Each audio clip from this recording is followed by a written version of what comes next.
અમદાવાદમાં 26 મે પીએમ મોદીનો ભવ્ય રોડ શો યોજાશે। ઓપરેશન સિંદૂર બાદ પીએમ મોદી ગુજરાત આવશે। 26 તારીખે સાંજે 6:30 વાગે યોજાશે ભવ્ય રોડ શો। ત્યારે અમદાવાદ એરપોર્ટથી ઇન્દિરા સર્કલ સુધી યોજાશે રોડ શો। પીએમ મોદીના ભવ્ય સ્વાગત માટે રોડ શો યોજવામાં આવશે। અલગ અલગ થીમ મુજબ ટેબ્લો અને સ્ટેજ પણ તૈયાર કરવામાં આવશે।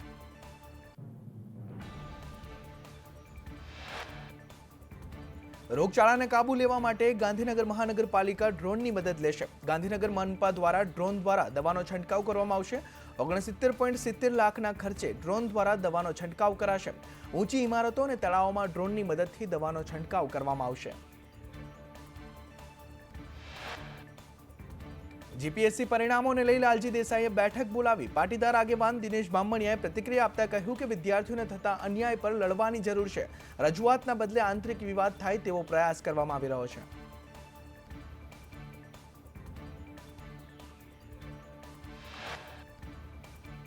વિક્રાંત પાંડે મુખ્યમંત્રીના સચિવ તરીકે મુકાયા। વર્તમાન સચિવ અવંતિકા સિંહ બન્યા અગ્ર સચિવ। વિક્રાંત પાંડે દિલ્હી ખાતે ગુજરાત રેસિડેન્ટ કમિશનર છે। મનરેગા કૌભાંડ પર મંત્રી બચુ ખાબડે કહ્યું કે મારા પુત્રની સપ્લાયની એજન્સી છે। મારા પુત્રને બદનામ કરવા કોંગ્રેસ આક્ષેપ કરે છે અને મારા પુત્રનું નામ આવતા જાતે હાજર થયા છે તેઓ।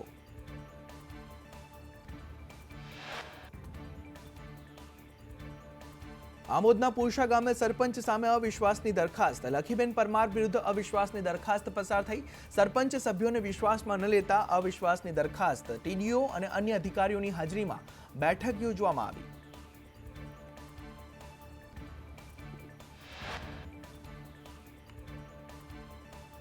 બુલેટ ટ્રેન પ્રોજેક્ટનું કામ પૂરજોશમાં ચાલી રહ્યું છે। અમદાવાદ મુંબઈ બુલેટ ટ્રેન પ્રોજેક્ટમાં 300 કિલોમીટર વાયડક્ટ્સનું નિર્માણ પૂર્ણ થયું છે અને સુરતમાં 40 મીટર લાંબા પૂર્ણ સ્પાન મૂકવામાં આવ્યા છે। રાજકોટ મહાનગરપાલિકાના કેલેન્ડરમાં કાંડની આશંકા। જનરલ બોર્ડમાં ભાજપ નગરસેવકે ફાયર એનઓસી અને 20 લાખથી વધુના ટેન્ડર વિશે સવાલો ઉઠાવ્યા છે। જનરલ બોર્ડમાં નેહલ શુક્લાના જવાબ ન આપવામાં આવ્યા। રાજકોટના ટીઆરપી અગ્નિકાંડના પીડિતોને ન્યાય માટે કોંગ્રેસ મેદાને ઉતરી છે। ત્રિકોણબાગ ચોકથી કોર્પોરેશન કચેરી સુધી કોંગ્રેસે રેલી યોજી। કોંગ્રેસ 5 દિવસ સુધી વિરોધ પ્રદર્શન કરશે।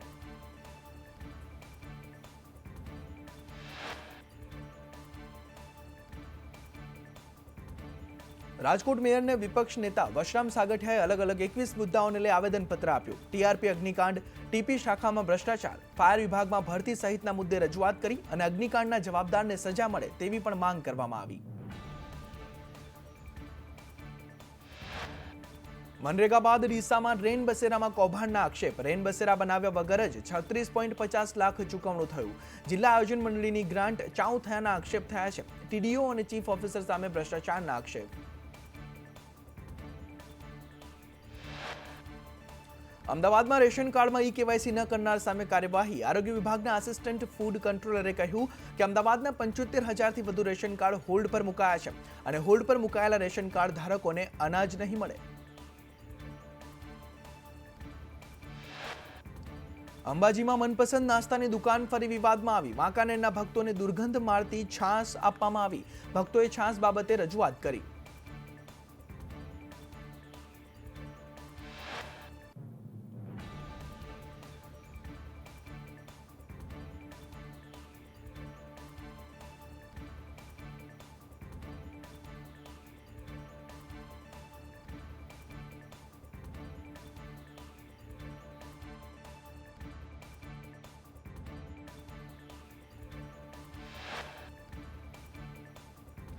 જીએસઈબી બોર્ડની ગંભીર બેદરકારી સામે આવી। અનેક સ્કૂલમાં ધોરણ 12 સામાન્ય પ્રવાહની વિદ્યાર્થીઓની માર્કશીટ મિસિંગ છે। કેટલાક વિદ્યાર્થીઓની માર્કશીટ ન આવતા હાલાકી સર્જાઈ છે। ત્યારે બેદરકારીને લઈને સ્કૂલોને બોર્ડ અને ડીઈઓનો પત્ર।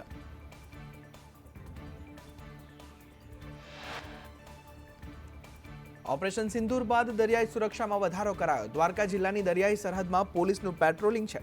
23માંથી 21 ટાપુ પર જવા તંત્રએ પ્રતિબંધ લગાવ્યો છે। નિયમ ભંગ કરી માછીમારી કરતી 20 બોટ પકડાઈ છે। જામનગરમાં ન્યૂ ચેતના રેસ્ટોરન્ટમાંથી મંગાવેલ રસમાંથી બંદો નીકળ્યો અને રસમાં મૃત બંદો નીકળતા ગ્રાહકે માલિકને જાણ કરી। રેસ્ટોરન્ટ માલિકે ઉડાવ જવાબ આપ્યાનો ગ્રાહકનો આક્ષેપ।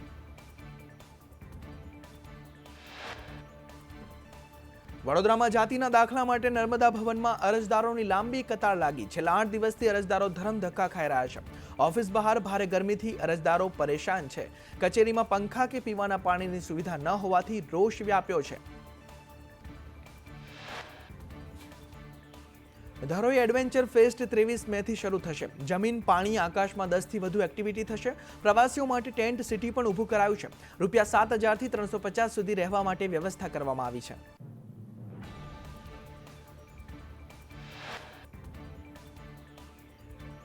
ગેરકાયદે દબાણો સામે સરકારની મોટી કાર્યવાહી. ફેઝ 2 અંતર્ગત 10,000 થી વધુ બાંધકામ દૂર કરવામાં આવ્યા.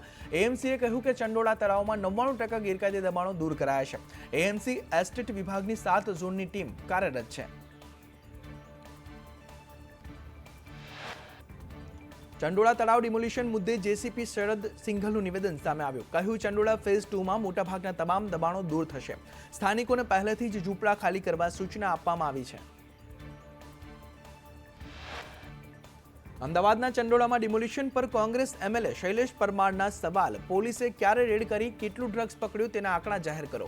અને પોલીસની બાજ નજર હતી કે મીઠી નજર એ જાહેર કરવામાં આવે. લલ્લા બિહારીના ફાર્મ પર કયા પોલીસવાળા જતા હતા તે પણ જાહેર કરવામાં આવે. દેવભૂમિ દ્વારકા જિલ્લામાં ફરી ચાલ્યું દાદાનું બુલડોઝર.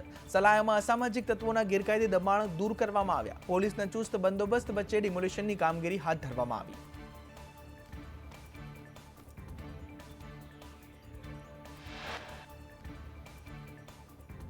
સુરતમાં પણ વ્યાજખોરના ગેરકાયદે દબાણ તોડી પાડવામાં આવ્યા. વ્યાજખોર અજય શિરોયા સામે સખત કાર્યવાહી કરતા તેના ગેરકાયદે દબાણ પર બુલડોઝર ફરી વળ્યું. તંત્રની કડક કાર્યવાહીથી વ્યાજખોરોમાં ફફડાટ ફેલાયો છે.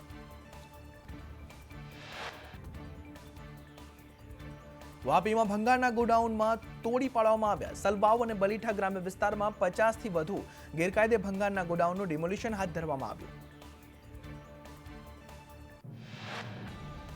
મહીસાગરમાં ગેરકાયદે દબાણો તોડી પડાયા. લુણાવાડાના મુખ્ય રોડ પર દબાણો દૂર કરવામાં આવ્યા. 15 જેટલા દબાણકારોને નોટિસ આપવામાં આવી હતી. કેનાલ ખાતે દબાણો પર બુલડોઝર ફરી વળ્યું.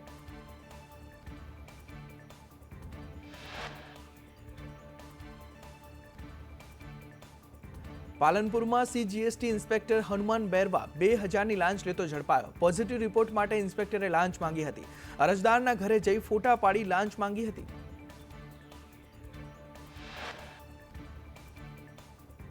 બીઝેડ કૌભાંડના આરોપી ભૂપેન્દ્ર ઝાલાને જામીન આપવા રજૂઆત. સાબરકાંઠા જિલ્લા કલેક્ટરને લેખિતમાં રજૂઆત કરવામાં આવી. ભૂપેન્દ્ર ઝાલાના સમર્થનમાં બેનર પણ લગાવવામાં આવ્યા.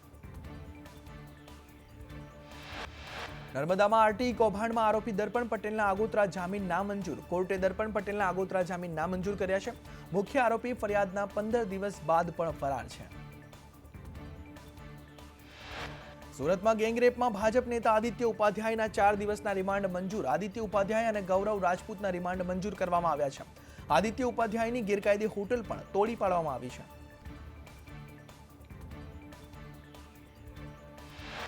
સુરતમાં વૃદ્ધ મહિલાઓને ટાર્ગેટ કરતી ટોળકી ઝડપાઈ છે. વૃદ્ધ મહિલાઓના સોનાના ઘરેણાની ચોરી કરતા હતા. મહિલા આરોપી સહિત 2ની ધરપકડ. સાથે જ પોલીસે 2.33 લાખનો મુદ્દામાલ જપ્ત કર્યો છે.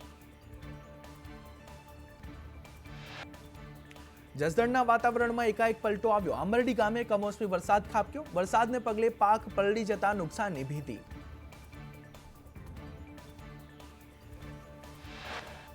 અમરેલીના લીલિયા ગ્રામ્ય વિસ્તારમાં વરસાદ વરસ્યો. લીલિયા ગ્રામ્યમાં કડાકા ભડાકા સાથે ધોધમાર વરસાદ.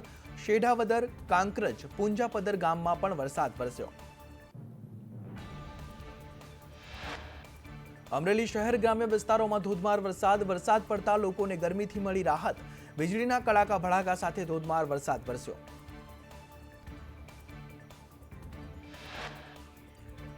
અમરેલીના ધારીના પંથકમાં પણ કમોસમી વરસાદ. ચલાલા તેમજ આસપાસના વિસ્તારોમાં પવન સાથે વરસાદ ખાબક્યો. ધારી પંથકમાં કેરીના પાકને નુકસાનની ભીતિ.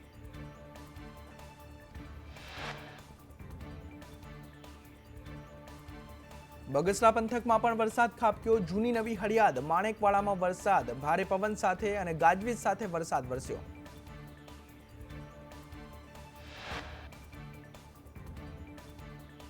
ખાંભા ગીર પંથકમાં કમોસમી વરસાદ વરસ્યો. દાધિયાળી, પીપળવા, ગીદરડી વિસ્તારમાં વરસાદ. અસહ્ય ગરમી વચ્ચે વરસાદથી વાતાવરણમાં ઠંડક પ્રસરી.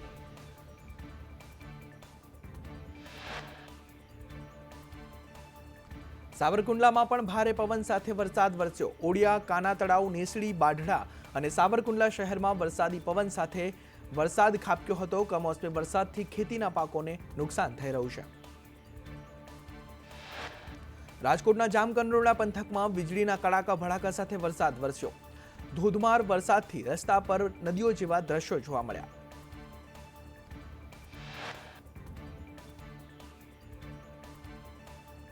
ગોંડલમાં ગાજવીજ અને પવન સાથે ધોધમાર વરસાદ ખાબક્યો. વરસાદને પગલે શહેરના માર્ગો પર પાણી ફરી વળ્યા. કમોસમી વરસાદથી વાતાવરણમાં ઠંડક.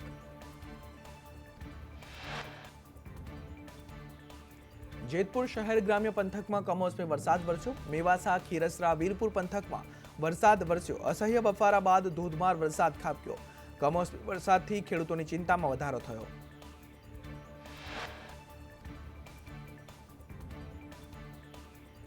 ભાવનગરના વલ્લભીપુર પંથકમાં પણ કમોસમી વરસાદ. બપોર બાદ એકાએક વાતાવરણમાં પલટો આવ્યો.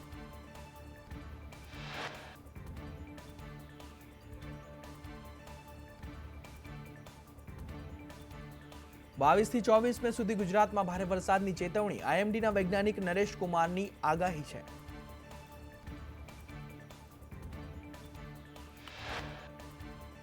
કેન્દ્રીય હવામાન વિભાગના જણાવ્યા અનુસાર ગુજરાત નજીકથી પસાર થવાની સંભાવના. ગુજરાતમાં 2.5 ઇંચ સુધી વરસાદની સંભાવના વ્યક્ત કરવામાં આવી છે. સૌરાષ્ટ્ર, કચ્છ અને દક્ષિણ ગુજરાતમાં ભારે વરસાદની આગાહી. 50 કિલોમીટર પ્રતિ કલાકના ઝડપે પવન ફૂંકાવાની શક્યતા. ભારે પવન સાથે સાર્વત્રિક ભારે વરસાદની આગાહી. રાજ્યમાં એક સાથે 2 વરસાદી સિસ્ટમ હાલ સક્રિય. એક સિસ્ટમ રાજસ્થાન તરફ, બીજી અરબી સમુદ્ર તરફથી ગુજરાત પહોંચશે. અરબી સમુદ્રમાં અપર એર સાયક્લોનિક સર્ક્યુલેશન સક્રિય.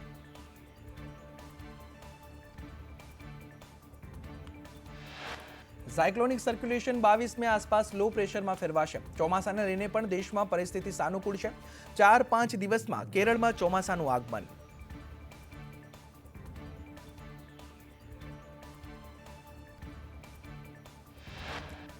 થી 21 જૂન આસપાસ ગુજરાતમાં ચોમાસું શરૂ થશે. ખગોળશાસ્ત્રી દિવ્યદર્શન પુરોહિતનું નિવેદન. કહ્યું, આ વખતે ચોમાસું ગુજરાતમાં પૂર લાવશે અને ક્લાઇમેટ ચેન્જથી દરિયો ગરમ થઈ રહ્યો છે.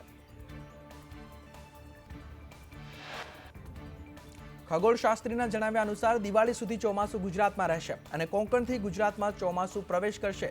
દક્ષિણ ગુજરાત તરફ વરસાદ વધુ વરસી શકે.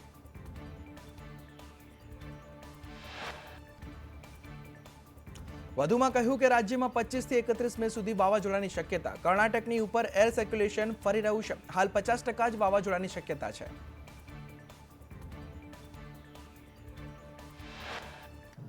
હવામાન નિષ્ણાંત પરેશ ગોસ્વામીની વાવાઝોડાને લઈ ચેતવણી. કહ્યું, વાવાઝોડું વધુ મજબૂત બને તેવી શક્યતા છે અને વાવાઝોડામાં પવન પણ તેની ગતિ વધી શકે છે.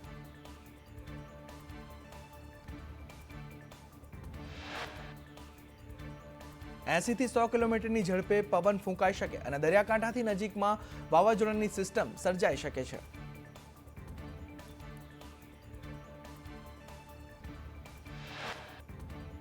ગઢડા તાલુકાના ગ્રામ્ય પંથકમાં વરસાદ વરસ્યો. ઢસા, પાટણા, પીપરડી, રસનાલમાં વરસાદ ખાબક્યો. વરસાદ પડતા વાતાવરણમાં ઠંડક પ્રસરી.